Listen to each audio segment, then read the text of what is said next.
Ads లేకుండా latest episodes చూడండి.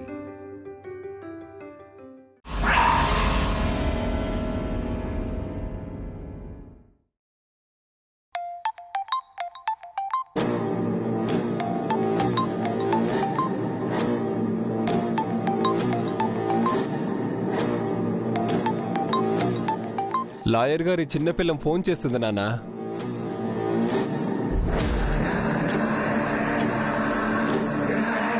రాజీకి వచ్చినట్టుంది. ఫోన్ ఎత్తి ఇలాగివ్వు.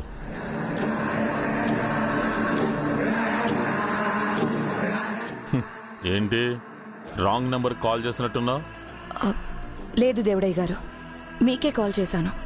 మిమ్మల్ని ఒకసారి కలవాలి. ఎందుకు? మమ్మల్ని పోలీసులకి పట్టించడానిక? కాదు, మీకు ₹1,00,00,000 ఇవ్వడానికి. అదేంటి? మాతో తేల్చుకుంటాను, మమ్మల్ని అంతం చేస్తాను అన్నావు కదా. మీ గురించి తెలియక మా పెద్దబ్బాయి కోడలు కయ్యానికి కాలు దువ్వారు. ఇప్పుడు మా గురించి తెలిసిందా?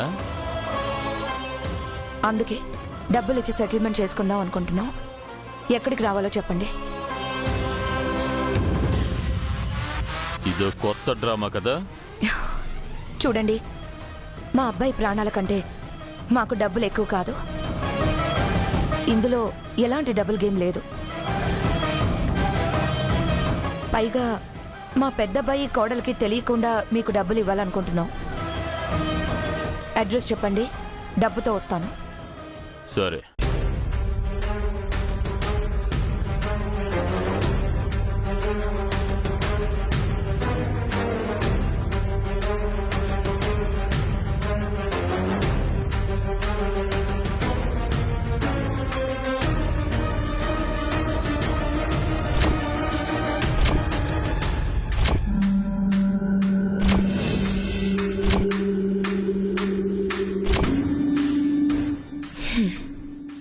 సరే, ఒక అరగంటలో అక్కడ ఉంటాను.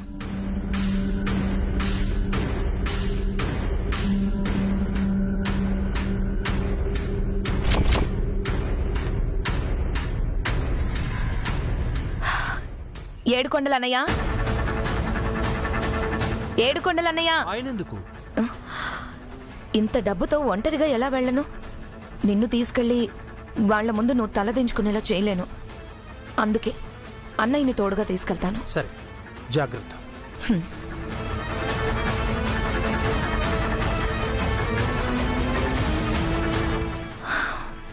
అన్నయ్య, అన్నయ్య, అన్నయ్య. చెల్లెమ్మా, ఏంటమ్మా? డబ్బులు రెడీ అన్నయ్య. ఎవరు చూడకముందే దేవుడి దగ్గరకు వెళ్దాం.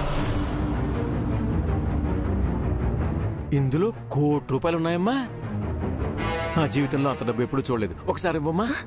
అదేంటి, మీరు కోటీశ్వరులు కదా, ₹1,00,00,000 చూడకపోవడం ఏంటి? అంటే అది ఇలా ఎప్పుడు క్యాష్ మెయింటైన్ చేయలేదమ్మా. అంతా ఆన్లైన్ ట్రాన్సాక్షనే. పదమ్మా, వెళ్దాం.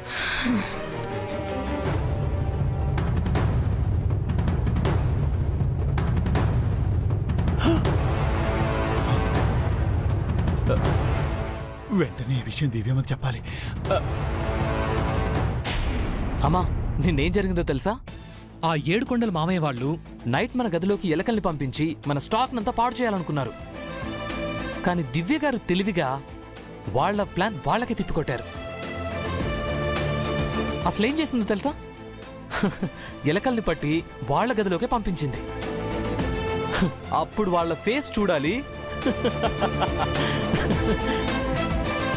ఈ పిల్లి ఎలుక ఆటలో ఇంకా ఎన్నాళ్ళు రాశా?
దగ్గరికి వెళ్ళటం జరిగిపోయింది.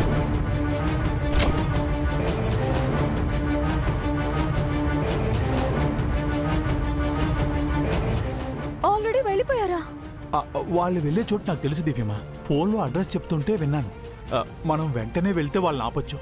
పదండి, వెళ్ళి పిన్ని ఆపుదాం. ఆగండి, మనం మాత్రమే కాదు, పోలీసులను కూడా తీసుకువెళ్ళాలి. చిన్నత్తయ్య దేవుడయ్యకి డబ్బులు ఇవ్వడం పోలీసులు చూడాలి. Blackmailing, attempt to murder కింద ఆ తండ్రి కొడుకులని మళ్ళీ అరెస్ట్ చేయించాలి. ఎందుకమ్మా? ఆ డబ్బులేవో ఇచ్చి వాడి పీడ వదిలించుకుంటే మంచిది కదా. వాడు మళ్ళీ మన జోలికి రాడు. అమ్మ, వాడు మాట మీద నిలబడే మనిషి కాదమ్మా. అసలు తండ్రి కొడుకుల మనుషులే కాదు. వాళ్ళకి శిక్ష పడాలమ్మా, అంతే.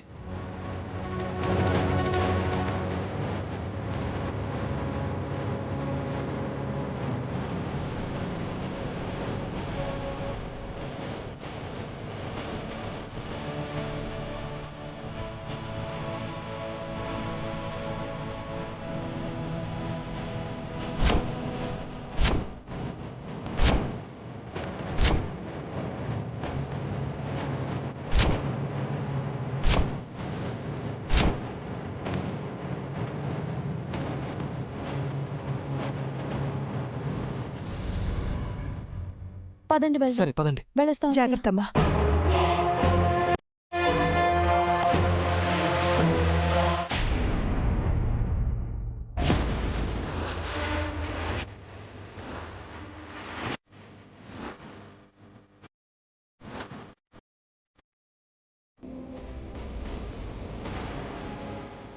ఏంటి నాన్న, అరగంటలో వస్తానని ఇంకా రాలేదు? వస్తారులేరా, చావు భయం రప్పిస్తుంది.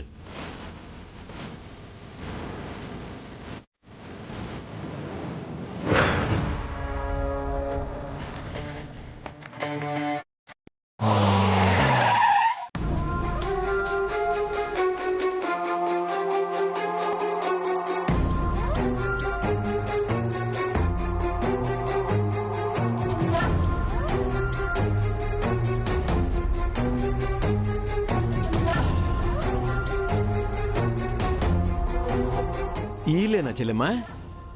అవునన్నయ్య గారు, ఈ రోజుతో వేడి పీడ విరగడైపోవాలి. ఏంటోనమ్మా, చూస్తూ చూస్తూ ₹1,00,00,000 వాడి చేతిలో పెట్టాలంటే నా మనసు ఒప్పుకోవట్లేదమ్మా.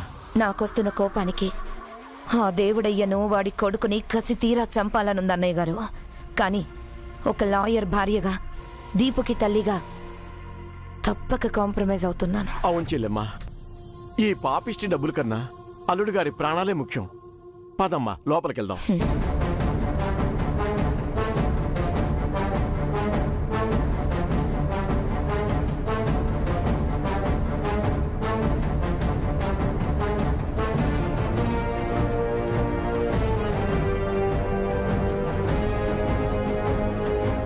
రారేమో అనుకున్నా నాన్న, వచ్చారన్నమాట. రాక చస్తారా? మన గురించి తెలియక ఎగిరెగిరి పడ్డారు. ఇప్పుడు కాలబేరానికి వచ్చారు. అక్కడే ఆగిపోయారా? రండి.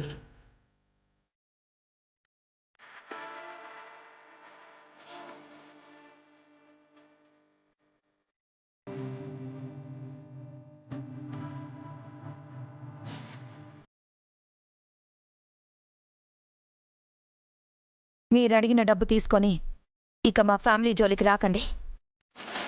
అన్నయ్య, అమ్మా,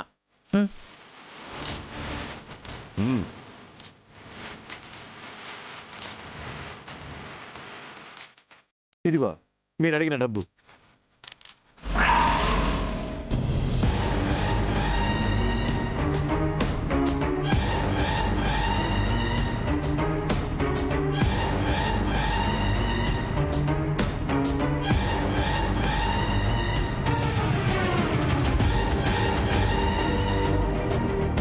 డబ్బులు ఇచ్చేశారు కదా, ఇక బ్రతికిపోండి.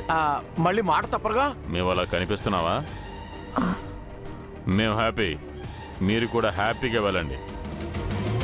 ఎక్కడికి రా వెళ్ళేది?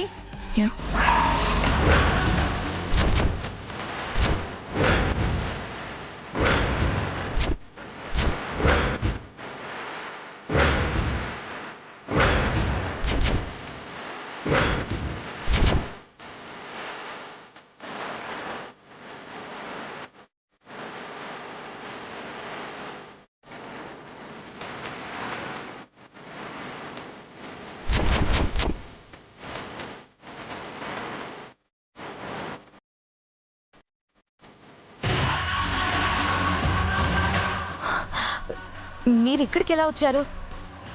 వీళ్ళకు తెలియకుండా డబ్బులు ఇస్తామన్నారు, మళ్ళీ వీళ్ళెందుకు వచ్చారు? మీ ఆట కట్టించడానికి, మిమ్మల్ని జైల్లో పెట్టించడానికి.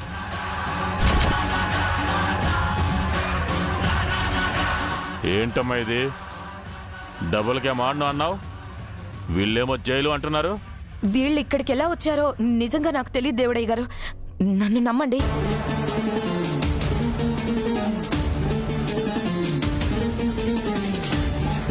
అంతా కలిసి నాటకాలు ఆడుతున్నారా?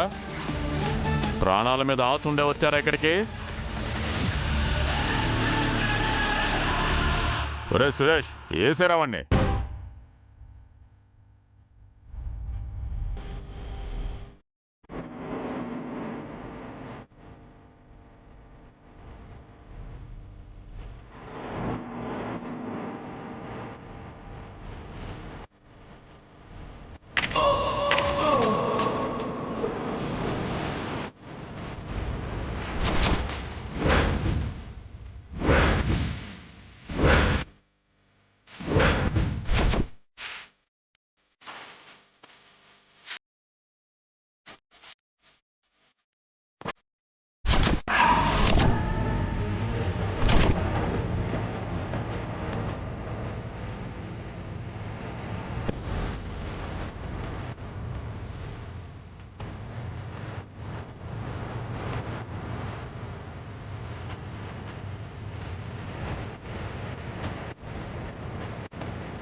నా కొడుకునే కొడతావా?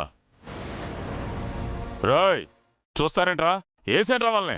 రండ్రా చూసుకుందాం. ఆగండి బాబు, ఆగండి, ఆగండి.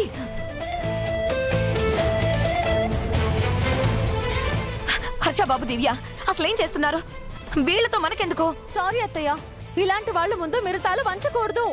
అమ్మా, తల వంచకపోతే వీళ్ళు తల తీసేస్తారమ్మా. వీళ్ళకంత సీన్ లేదు అంకుల్. ఇలాంటి ఆకురౌడీలకు మనం ఎందుకు భయపడాలి? రాయ్, మా గురించి తెలుసు కూడా, మళ్ళీ మాతో పెట్టుకుంటున్నారు. రాయ్, ఇంకా చూస్తారేంట్రా? ఏసేంట్రా వాళ్ళని? ఆగండి, ఆగండి.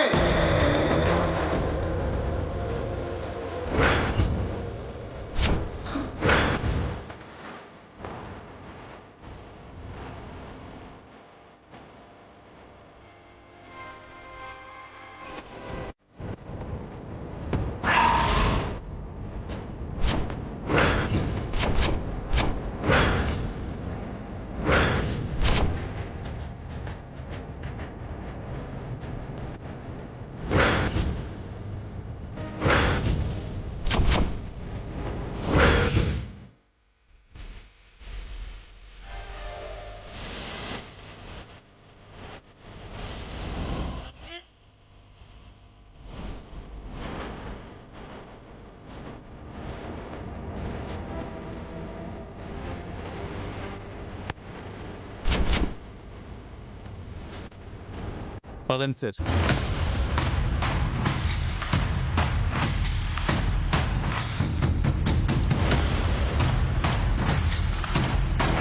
మిస్టర్ దేవుడయ్య, లాయర్ రాజేంద్ర ప్రసాద్ గారి ఫ్యామిలీని బెదిరించి హత్యా ప్రయత్నాలు చేసి డబ్బులు డిమాండ్ చేస్తున్నారని మాకు కంప్లైంట్ వచ్చింది.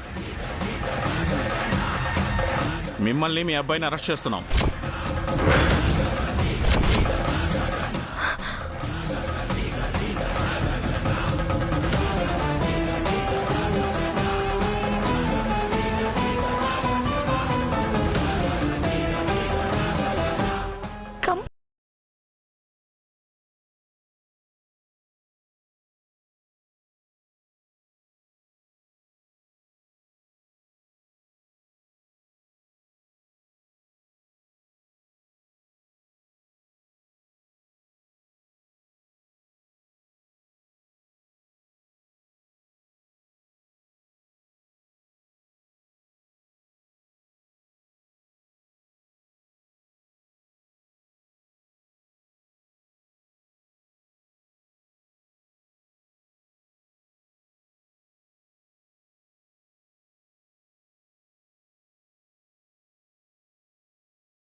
ఇలాంటి వాళ్ళను జైల్లో పెట్టకూడదు ఎస్ఐ గారు. తీసుకువెళ్ళి ఎన్కౌంటర్ చేసేస్తే ఈ భూమికి పట్టిన భారమణ తగ్గుతుంది. ఏంటి దేవుడయ్యా, బెయిల్ మీద బయటకు వచ్చి మళ్ళీ క్రైమ్స్ చేస్తున్నావా? బెయిల్ రద్దు చేసి మళ్ళీ జైలుకి పంపిస్తాను.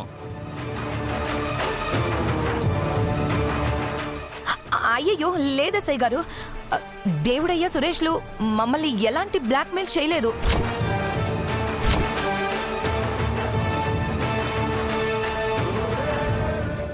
మా జోలికి రాలేదు. వీళ్ళు చాలా మంచివాళ్ళు.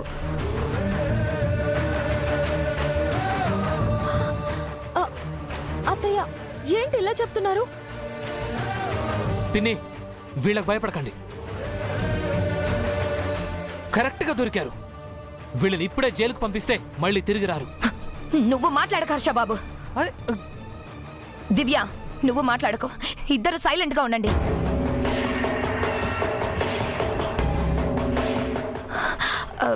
ఎస్ఐ గారు, నేను చెప్పేదే నిజం. వీళ్ళ వల్ల మాకు ఎలాంటి అపాయం లేదు. మీకు ఎవరో రాంగ్ ఇన్ఫర్మేషన్ ఇచ్చారు.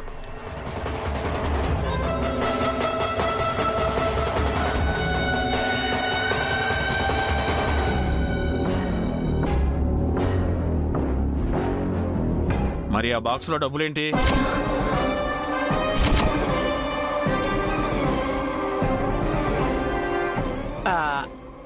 ఇదంతా వైట్ మనీనే ఎస్ఐ గారు. ఈ దేవుడయ్య గారు రియల్ ఎస్టేట్ వ్యాపారం చేస్తారు కదా. మేము ఒక స్థలం కొందామని అడ్వాన్స్ ఇవ్వడానికి వచ్చాం.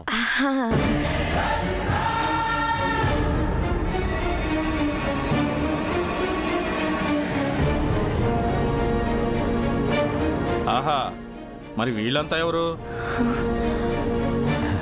వీళ్ళు మా ఏజెంట్ సార్. మా వెంచర్స్ గురించి పబ్లిక్కి చెప్తూ ఉంటారు.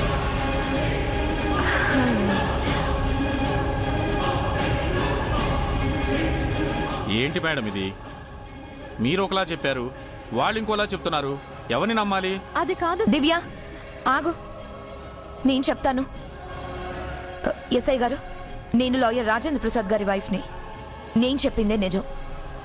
మీకు డౌట్ ఉంటే ఆయనకి ఫోన్ చేసి కనుక్కోండి. ఆయన కూడా నేను చెప్పిందే చెప్తారు.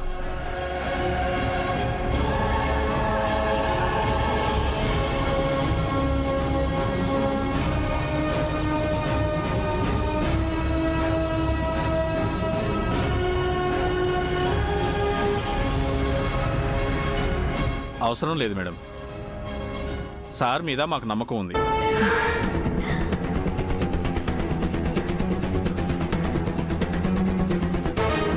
హర్ష గారు, ఎందుకు సార్ మా టైం అంతా వేస్ట్ చేస్తారు? మేం ఖాళీగా ఉన్నాం అనుకున్నారా? చారు కేసా, ఇంకోసారి ఇలాంటి ఫేక్ కంప్లైంట్ ఇస్తే మిమ్మల్ని కూడా అరెస్ట్ చేయాల్సి వస్తుంది.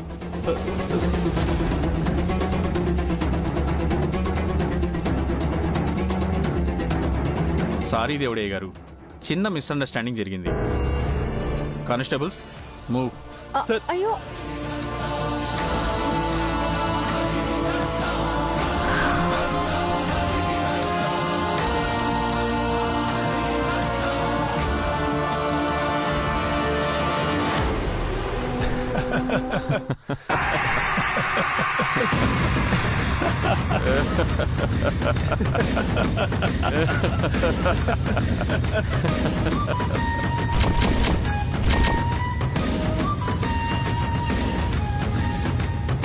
మనల్ని జైలు పాలు చేయడానికి హీరో, హీరోయిన్, కమెడియన్ వచ్చారు. చివరికి వాళ్లే ఫూల్స్ అయ్యారు. రేయ్, మా అత్తయ్య వల్ల ఈరోజు బతికిపోయారా? లేదంటే మీ భరతం పట్టుండేదాన్ని.